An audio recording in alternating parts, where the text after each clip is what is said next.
Well, guys, I really don't even know where to start with this one. Super big bummer. Jeff Alessi, the brother of Mike Alessi, passed away from a massive heart attack. He was 34 years old.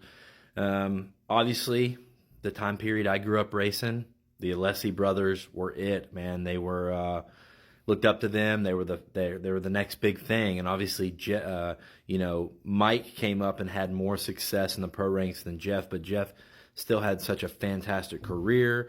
He was definitely a different guy. He got into some drama now and then. Everybody's familiar with that. But everybody that I know that were friends with him really liked the guy. And one of my good friends was their practice mechanics for a long time, had a close relationship with Jeff. So Jeff would come to our hometown. There's a Jeff Alessi sticker on the sign that goes into the hometown where I went to high school with that Jeff put there himself when he would come in town and go cycling and stuff. So kind of funny. But I know he'd been doing riding schools and things like that here recently.